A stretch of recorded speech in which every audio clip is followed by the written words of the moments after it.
आज हम लोग पढ़ेंगे जलप्रपात और नदियाँ।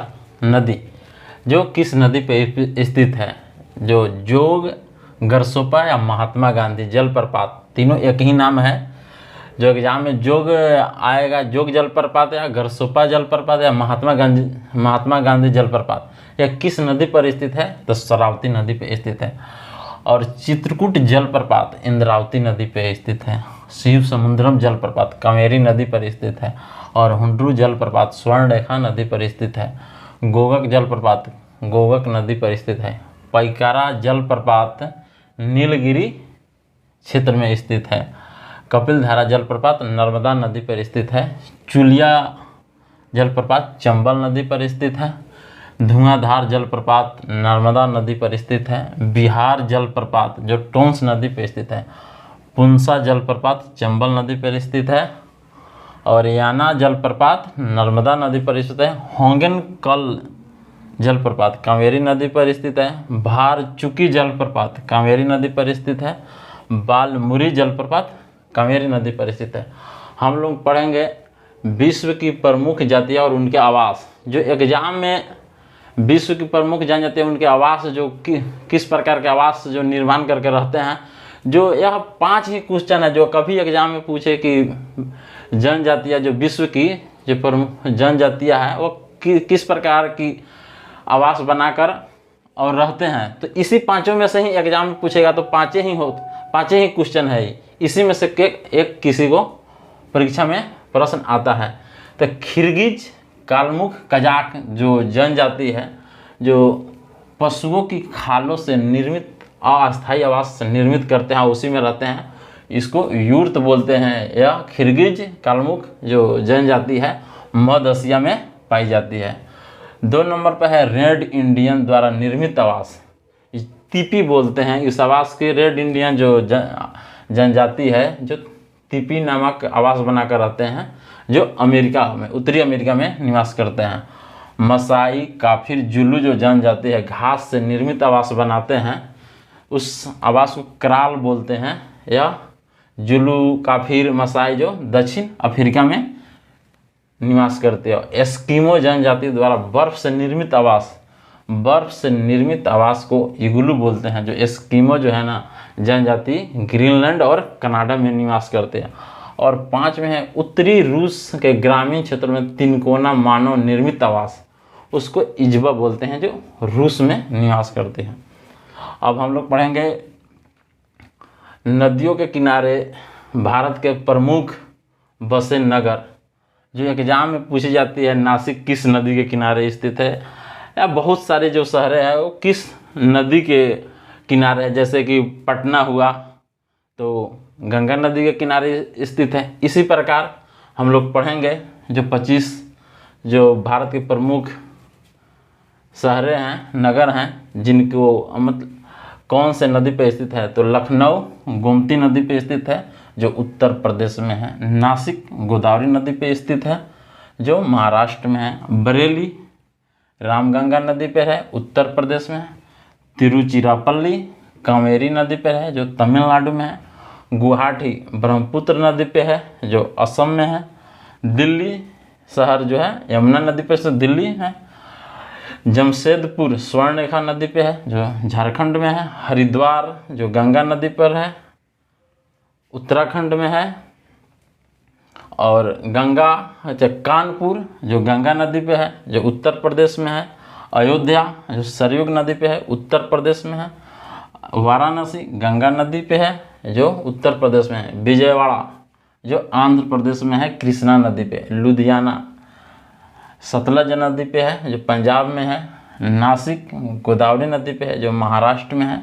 जौनपुर गोमती नदी पे है, जो उत्तर प्रदेश में है। सूरत ताप्ती नदी पे है, जो गुजरात में है। कोटा चंबल नदी पे है, जो राजस्थान में है। कटक महानदी पे है, जो उड़ीसा राज्य में है। कनौज जो गंगा नदी पे है, यह उत्तर प्रदेश में है। अहमदाबाद साबरमती नदी पे है, जो यह गुजरात में है। गोरखपुर जो शहर है, यह राप्ती नदी पे है, उत्तर प्रदेश में है। श्रीनगर झेलम नदी पे है, जो जम्मू कश्मीर में है। मथुरा जो यमुना नदी पे है, उत्तर प्रदेश में है। हैदराबाद मूसी नदी पे है। तो बहुत बार एग्जाम में आता है जुड़वा शहर हैदराबाद और सिकंदराबाद किस नदी पे स्थित है, तो मूसी नदी पर स्थित है। और हम लोग पढ़ेंगे आज भारतीय संविधान में, मूल संविधान में 14 भाषाएं थी, उसके बाद 8 भाषाएं जोड़ी गई है। जो आइए जानते हैं कि संविधान संशोधन द्वारा और कब जोड़ी गई, इसके बारे में हम लोग जानेंगे। तो हम भारत के मूल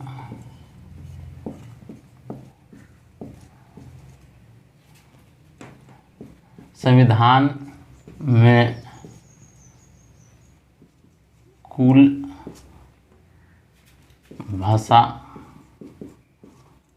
थी 14 थी। भारत के मूल संविधान में कुल भाषाएं थी 14।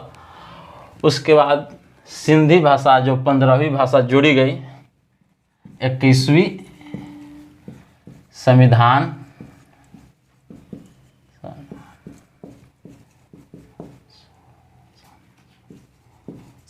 संशोधन द्वारा 1967 में, 21वीं संविधान संशोधन द्वारा 1967 में जोड़ी गई 15वीं भाषा सिंधी।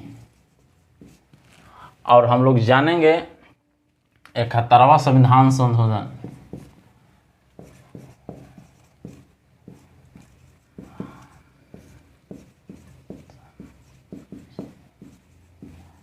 संविधान संशोधन 71वां संविधान संशोधन 1992 में जो 3 भाषाएं जोड़ी गई, 16 में नेपाली, 16 नेपाली, 17वीं भाषा मणिपुरी, 18वीं भाषा कोंकणी। जो 3 भाषाएं जोड़ी गई 71वां संविधान संशोधन 1992 में। तो हम लोग इस प्रकार याद करेंगे। इसका शॉर्ट ट्रिक है नमक नमक नमक। तो हम लोग इसके लिए एक और बात है, 21वें संविधान संशोधन जो जोड़ा गया 1967 में और 71वां संविधान संशोधन से जोड़ा गया। तो अगर 71वां संविधान संशोधन पूछ लिया कि कब जोड़ी गई, तो हम 21 और 71 जोड़ देंगे तो 92 होगा। तो 1992 में 3 भाषाएं जोड़ी गई, नेपाली, मणिपुरी, कोंकणी। तो हम लोग जानेंगे शॉर्ट ट्रिक नमक से न से नेपाली, म से मणिपुरी और क से कोंकणी। और 92वां संविधान संशोधन के माध्यम से 4 भाषाएं जोड़ी गई। 92वां संविधान संशोधन से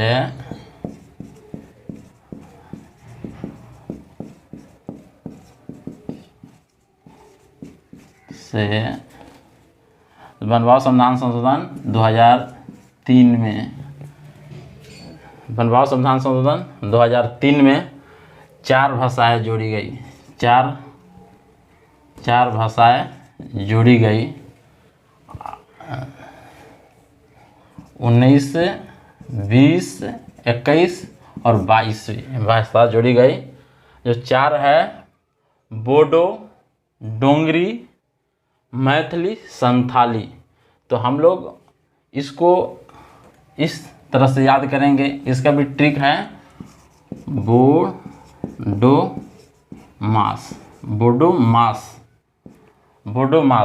तो बो से बोडो भाषा हुआ, डी से डोंगरी, म से मैथिली और स से संथाली। तो इस प्रकार मूल संविधान में 14 भाषा थी और 8 भाषाएं 3 बार संविधान संशोधन के माध्यम से 8 भाषाएं जोड़ी गई, जो हम लोग इस प्रकार याद करेंगे। बोडो मास जो 4 भाषाएं हैं, बोडो, डोंगरी, मैथिली, संथाली, तो बोडो मास याद करेंगे और 4 निकल जाएगा।